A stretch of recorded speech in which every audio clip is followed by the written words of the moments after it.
Maijs 1894. gads. Mīļais, divas vēstules jau saplosīja, kuras to gribēja rakstīt, un trešā nemaz nesanāk tāda, kā vēlējos.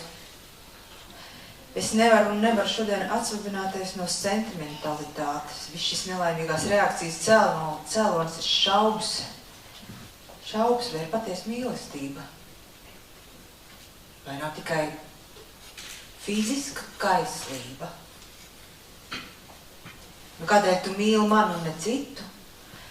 Varbūt tu biji tādā jūtas stāvoklī, kur tu būtu mīlējis kaut kuru, kā tikai sieviete. Varbūt tu pārmaiņas dēļ gribi iesākt kādu mazu romānu. Labi, es esmu ar mieru. Spēlēsim to kādu laiku, kamēr atkal apliksim. Apdomā visu labu un tad saka man to tikpat atklāti, kā es ar tevi runāju. Neņem man ļaunā šīs šaubas, man jātiek par visu skaidrībā. Tu prasi manu dvēseli, bet tev nepietiek ar manu miesu. Atbild man uz šo jautājumu, neapmalo sevi un mani. Manu dvēseli, vai tu arī zini, ko tu prasi? Man mazliet šim viņas nav bijis. Jūtekļi, fiziski, kaislība, dzernuļi pēc romantikas un manas būtnes sastāvs. Mīlestības, pēc kuras līdz šim ilgojos, par kuru rakstīt, to es pat līdz šim vēl neesmu sajutusi. Dvēsele? Es domāju un nespēju viņu saprast, kas gan ir dvēsele. Varbūt tikai īstai mīlestībai ir iespēja viņu modināt, kā pie undīnes.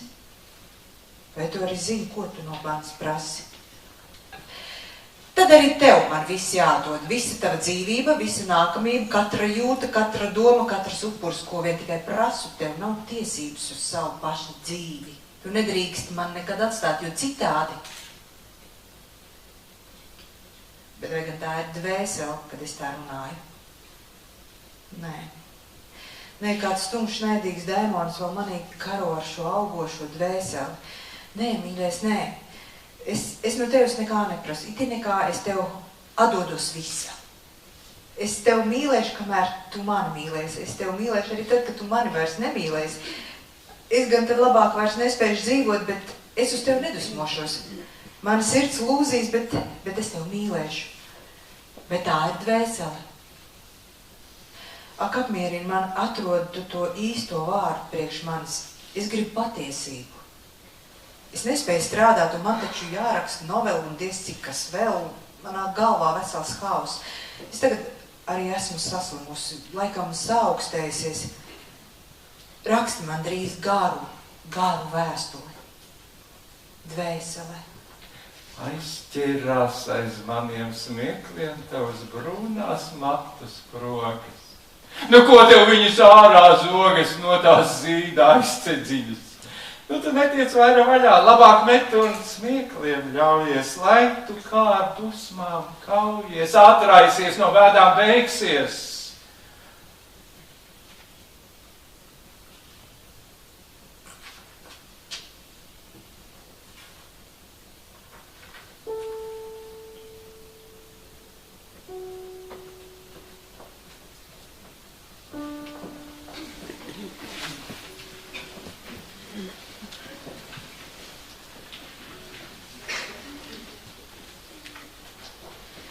This also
mājas 1894. gads, mans spožais mīļais. Nu, pat tu laikam sēdēs savā bīskapa krēslā, kā es tev pirmo reizi redzēju, un es brūku iekšā nevaldām un trakulīgi.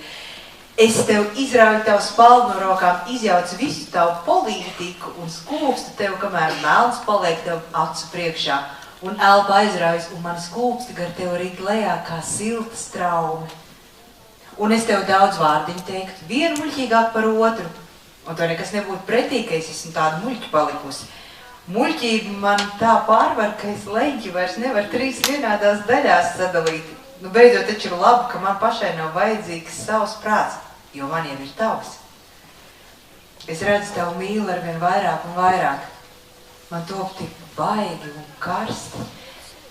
Es aizvien domāju, kā lai es tev to atmaksāju. Bieži man liekas, ka tu esi svētais un ka es tev nevaru pieskarties. Pārdroši kādu reizi esmu, es ņemu arī vissvētāko. Es tev droši skaru un topu pati svēta. Tava mīle ir apvilkusi ap mani spožu loku, par kuru nekas zems netiek pāri. Un mans augstums ir tavu skūpstu svaidīts. Mīļais, man sirsnīgi asnīgi nebēdā, es esmu pie tevis dienu un nakti. Un kad tu esi nogurs un slikti jūties, tad es atkal pie tevis esmu un tavas acis skūpstu, kamēr tās atkal spīd. Un tu viss pats atkal sāc starot. Mana brīnu mīļā daļā, mīļākā. Cik labi, ka tu raksti, mana mīļā. Kā īsts ata trols, es staigāju apkārt rūcu, kodu un pavisam nogājos. Es jau būtu pie tevis uz Jelgavu nobraucis. Tad es beidzot sagaidīju tavu vēstuli. Kā tā būtu agrāk nākusi? Kas man ko jāklausās par muļķīgo ārišķo?